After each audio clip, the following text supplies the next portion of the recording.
Ayun, what's up? Good morning, good morning, good morning sa inyong lahat mga tropa. At dito na tayo sa may manukan natin. Dito tayo sa may coding area. At nagbibigay na tayo ng patuka ng mga nokis natin.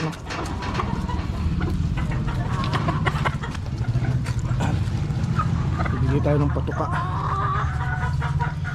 Kasi kahapon mga tropa, hindi pala tayo nakapagbigay ng patuka sa kanila. Pero talagang sinadya ko yun, hindi magbigay ng patuka sa mga nokis, para sa ganun ma-absorb ng katawan nila yung binigay natin na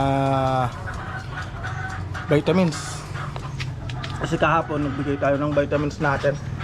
Shake tropa. So ito pala yung gamit natin, yung patuka, yung propil. So ngayon mga tropa may papakita pala ako sa inyo mga tropa, no? Sa mga nukis natin. Gawa nga nung nakaraan, ulan ng ulan, di ba? Ngayon yung mga pasisiw natin, may nangyari. Hindi naman natin inaasahan na ganun. Hindi talaga maiwasan, lalo na panahon ng ulan, tapos biglang iinit, ulan, iinit, tapos diretso na ulan. Yung isang sisiw natin mga tropa, biglang tumamlay. So yun yung ipapakita natin sa inyo. Ay nako, grabe na. Kailangan dapat talaga marunong kang mag-obserba sa mga nukis mo.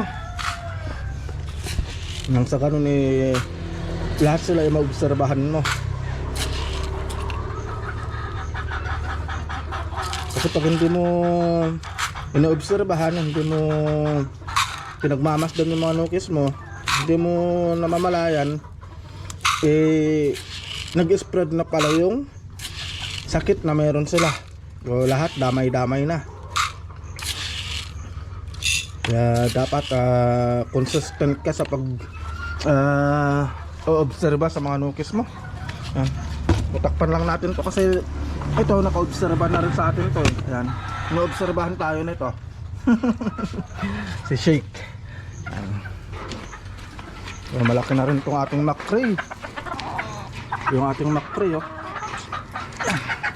So, magbibigay lang tayo mga tropa ng patuka sa mga nukis, tapos pupuntahan na natin yung pasisiw natin. Yung watchoko natin, oh. Yung macrae. Yan.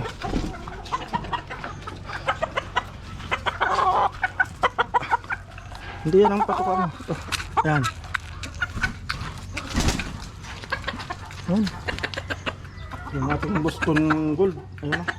Hindi. Ito sa'yo. Yan. Ganda nito mga tropa. Oh.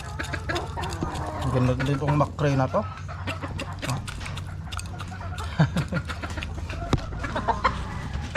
Ay nako. Yan. Shake, ano ka dito? Huwag mo kainin yan. Ay, kinain mo na. Huwag mo kainin yung pagkain ng mga nukis natin. Oh, hindi lang manok yung pasaway, pati yung aso pasaway na rin. Okay, ito mga tropa, no? So puntahan natin dun sa may range area natin, kasi nandun yung isang sisiw natin. Alright, so ituturo ko rin pala sa inyo kung paano ba yung ginagawa kong paggamot sa mga nukis natin na mga pasisiw. Ayan. So yun, puntahan natin mga tropa. Alright mga tropa, so nandito na tayo sa may range area natin. Nandito na tayo sa may range at papakita ko lang sa inyo mga tropa yung ating isang nukis. Kasi biglang ayun, tumamlay. Tapos parang napansin ko, parang nangangayayat. Ayan. Pero nakasimula lang ng magkaroon ng simptomas ng sipon. Ayan. So sipon kasi mga tropa. So ito yung ating nukis. Ayan o. Ayan. So yan yung nukis natin. Matamlay siya eh. So, kahapon hindi pa naman siya ganyan. Tapos sa kaninang umaga napansin ko na, kaya ayan, nilagay ko na siya dito. At nang sa ganun magamot natin. Ayan sa mga tropa. Ay, hiniwalay ko na para sa ganun hindi makahawa. Pero yung mga kasama niya kasi gagamutin na rin natin for prevention na rin kahit na wala pa silang sipon. So, papakita natin mga tropa. Kukunin lang natin yung nokis natin.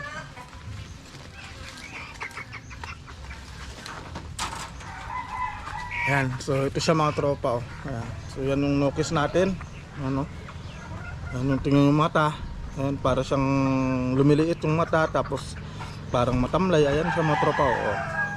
Tapos yung dito sa dibdib niya, ayan para nang siyang palakol. Matulis na. Ayan, so naawa ko dito. Isa ito sa mga nokis natin, mapasisyo natin na saktong 2 months ngayong araw. So paano ko ba ginagamot to mga tropa, no?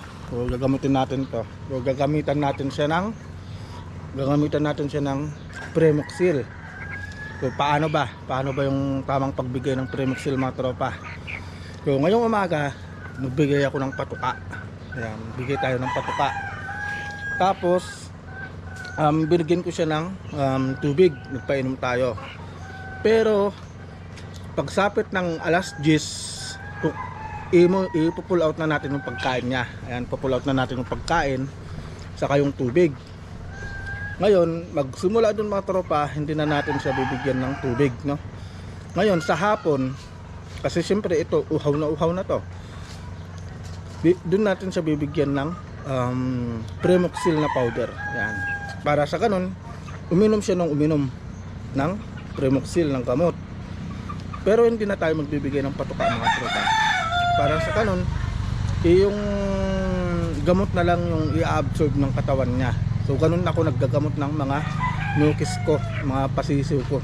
Kung mayroon mang nagkaroon ng ganito na simptomas, ayan. So nagsisimula pa lang to. Nagsisimula pa lang siya magkaroon ng sipon. Saka isa pa mga tropa, mapapansin nyo ang nukis pag hindi siya masyadong kumakain. Kagaya na lang na yung mga kasama niya kumakain tapos siya hindi. So pag ganun mga tropa, pull out nyo na, tanggalin nyo na, ibukod nyo na mga tropa, no? Parang ito, yan. So, kita nyo naman, matamlay siya talaga mga tropa. So ito yung isa sa mga paborito kong linyada ng manok. Yan, Boston Hatch. Yan, no? Pero ito nga lang mga tropa, nakakalungkot dahil nagkaroon ng ganitong senaryo. Kaya kailangan natin siyang ibukod. So nakabukod siya dito sa isang kulungan, para sabi ko, para hindi na siya makahawa sa iba. Kasi pag yung ganito kasi mga tropa, paano ba ito nakakahawa? So ngayon, pag ganito yung manok nyo, tapos hindi nyo tinanggal sa mga kasama, syempre ito kakain siya, tutukas siya dun sa patukaan. Tapos iinom din siya dun sa may pinag-iinuman nila. Ngayon, yung tulo ng kanyang sipon mahahalo dun sa inumin nila. Ngayon, siyempre yung ibang kasama iinom din, i-intake nila yung virus na yun, at dun na magsisimula yung pag-spread ng sakit ng manok o yung sipon. Kaya kailangan dapat napakahalaga talaga ng observation sa manok, no? Para sa ganun, pag ganito, mapapull out mo na agad. Pero yung mga kasama nito mga tropa, binigyan natin sila ng bibigyan pa lang natin sila ng Premoxil. Pero ganun din yung gagawin natin. Hindi muna tayo magbibigay ng patuka mamayang hapon, pero Premoxil lang yung bibigay natin hanggang sa mapansin natin na wala ni isa sa kanila yung nahawaan nito. Yan. Kung madaling salita, obserbahan din natin sila nang sa ganun makita natin kung may nahawaan ba o wala. Ayan mga tropa. So yun. At grabe na, ahawa talaga ako sa nokis ko na to. Ayan, so ganun lang yung paggagamot ko dito mga tropa. Pag ganitong edad pa lang ng nokis, Premoxil powder pa lang yung ibibigay natin. Huwag muna tayo magbibigay ng capsule. Yun. Sa ito. So, i-survive natin to mga tropa kasi naawa ako dito. Ayun, tingnan nyo naman mga tropa. Oh. Naawa ako. So nagsimula lang to kaninang umaga. Pag gising ko nakita ko na siyang ganito. Kaya tinanggal ko na siya dun sa mga kasama niya. Nilagay ko na siya dito. Ayan. So, dito yung kanyang kulungan. May patuka pa. Ayan, may tubig. Pero hindi siya masyadong kumain. Kaya ang gagawin natin, pupremoxil muna natin siya ng isang mga 5 araw. Pero sa ngayon, ang gagawin muna natin, hindi muna tayo magbibigay ng patuka mamayang hapon. Tapos bukas ng umaga, bibigyan natin siya ng energizer. Ayan. So energizer para makatulong na lumakas siyang kumain. So ano ba yung binibigay kong energizer na pampalakas kumain mga tropa? Yun yung red cell. Ayan. Yung red cell mga tropa. Tapos tuloy-tuloy lang tayo sa pagbibigay ng Premoxil hanggang sa 5 to 7 days. Ayan, 5 to 7 days. So yun. So yun lang yung vlog natin mga tropa, no?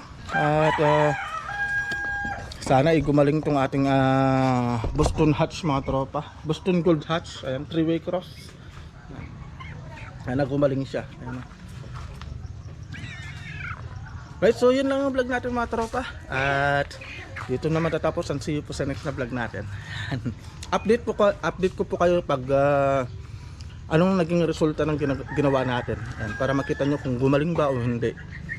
Kaya nakakatakot kasi mamaya pag gising natin makita na lang natin to ganyan na lang, di ba? Pero sana naman hindi. Kasi syempre gumastos na kasi tayo dito eh. Ayan. So, right, so yun lang mga tropa. See you po sa next na vlog natin. Ingat po tayong lahat and God bless.